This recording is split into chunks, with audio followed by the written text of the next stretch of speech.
Við höldum áfram með föstudagsþáttinn og nú ætlum við að vinda okkur yfir í aðeins aðra sálma en heilsu- og sálfræðiþjónustan er nýtt fyrirtæki á sviði heilbrigðisþjónustu hér á Norðurlandi og hingað til mín eru þær komnar Sigrún Heimisdóttir sem er sálfræðingur og framkvæmdastjóri og Katrín Ösp Jónsdóttir hjúkrunarfræðingur og verkefnastjóri. Verið hjartanlega velkomnar báðar tvær. Takk fyrir. Og bara til hamingju með þetta nýja fyrirtæki. Við bara byrjum kannski á því hvað er það sem það fyrirtæki gerir nákvæmlega. Takk fyrir og frábært að fá að koma til ykkar í þáttinn og kynna. Við erum fyrirtæki í heilbrigðisþjónustu, störfum með leyfi landlæknisembættis og leggjum metnað okkar í að veita vandaða þjónustu og á faglegum grunni. Hjá okkur eru 8 fagmenn og sálfræðingar, hjúkrunarfræðingar, iðjuþjálfi og fjölskyldu meðferðarfræðingur og markþjálfi. Og markmið okkar er að veita í raun og veru heilbrigðisþjónustu á svona breiðum grunni fyrir þá sem að þurfa kannski teymi, er með samsett veikindi, langvinn veikindi og þar með vildum við svona að fara út í þetta með heilsu og sálfræðiþjónustu. Við erum líka að veita hefðbundna sálfræðiþjónustu og þar erum við svolítið að sérhæfa okkur í áfallameðferð, áfallastreitumeðferð, áfallahjálp og svona streituröskunum og auðvitað er þetta þannig þegar þú ert kannski veikur með af einhverju líkamlegum veikindum þá er fljótt að vinda upp á sig kannski andleg vanlíðan. Nú þannig að við einhvern veginn viljum láta okkur alls konar heilbrigðisvanda varða og erum að leggja svolítið af stað með þessi markmið. Já, að horfa á þetta svona heildrænt getum við sagt. Já, og við leggjum líka áherslu á að við erum hérna fyrir alla. Við erum bæði fyrir börn og fullorðna. Við erum, eins og Sigrún sagði, fagmenn allstaðar, við komum víða að og við erum allar með mikla reynslu og fjölbreytta. Þannig að við teljum okkur geta veitt mjög breiða aðstoð og við erum rosalega spenntar fyrir því sem við ætlum að fara að gera. Við ætlum að vera með alls konar námskeið, við erum með sjálfstyrkingarnámskeið og streitunnámskeið og ýmislegt fleira. Og svo náttúrulega erum við bara að taka á móti fólki almennt í viðtöl. Já, einmitt. Þannig að þetta verður fjölbreytt og skemmtilegt hjá okkur. Já, okkur langar líka rosalega að styðja við fagfólk áfram og vera með svona hjálpa fólki með samúðarþreytu. Samúðarþreyta er eitthvað sem er að há fólki gjarnan sem er búin að vinna lengi með öðru fólki. Að styðja við aðra í áföllum og þá hættir maður byrjar að verða snortinn og þarf gjarnan að fá handleiðslu til þess að vinna með það. Já.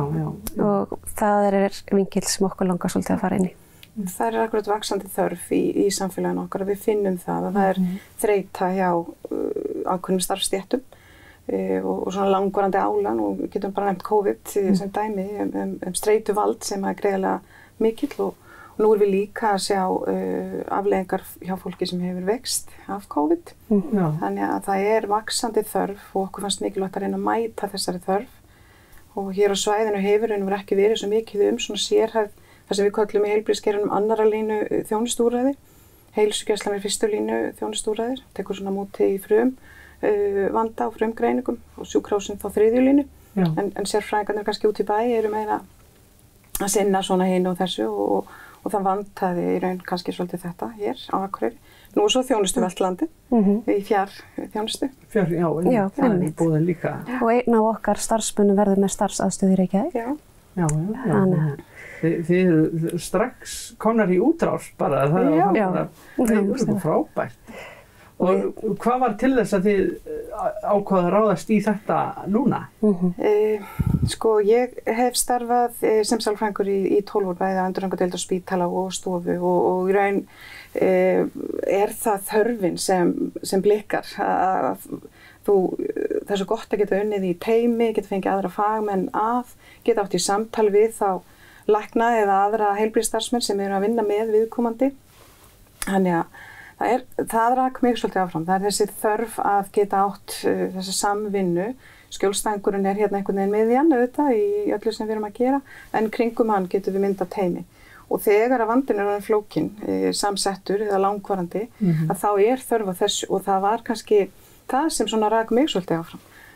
Pluss áhugi, ég held að við séum kannski báðar og allar í teyminu hjá okkur brennandi áhuga sem við erum að gera. Það er mikill eldmóður. Það er svolítið svo leiðis. Það er algjörlega þannig, frábær hópur. Ég var alltaf að starfa fyrir Krabbameinsfélagið og búin að vera þar síðastliðin 5 ár og búin að vera hjúkrunarfræðingur síðan 2012 og við Sigrún kynnumst í gegnum þetta sameiginlega starf og ég var bara svo heppin að hún bauð mér að koma með sér. Við töluðum saman hana í janúar, febrúar og stukkum svo bara á þetta og ætlum bara láta á þetta reyna og erum mjög spenntar fyrir því sem koma skal og þetta fer svo vel á stað. Það er búið að vera fínt að gera í allt sumar og Já, frábært. Þannig að það er yndislegt þegar maður finnur sko, að maður getur svona nýtt þennan eldmóð og áhugan til góðra verka. Það er alltaf stórkostlegt fyrir mig að fara af stað með einhverjum svona hugmyndir og fá strax speiklun hjá Katrínu og hinum í teiminu og við sitjum á viklegum teimisfundum þannig að við erum í virku teimistarfi og þverfaglegu teimi. Það er svo gott að finna að það er allar á þessu sama báti, við erum heilar í því sem við erum að gera. Við leggjum okkur fram. Magnað, og hvernig, fyrir þá sem að sitja heima núna og velta fyrir sér sko hvort að þið geti nýtt sér þjónustuna eða vilja setja sig í samband við ykkur, hvernig er best fyrir viðkomandi að gera það? Við erum með heimasíðu, heilsaosál.is og svo er alltaf hægt og það er hægt að finna allar upplýsingar. Við erum staðsett í Glerárgötu 34 á Akureyri, á annar hæð, einmitt í sambúð með Krabbameinsfélaginu, það fór ekkert mjög langt frá.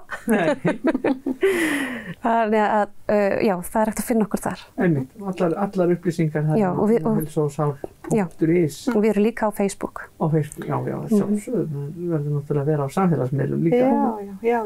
Og svo er hægt að bóka tíma bara beint í gegnum app sem heitir Núna. Og það finnst mörgum þægilegt. Það þurfi ekki að hafa milliliði og skrá sig einhvers staðar og geta komist beint í.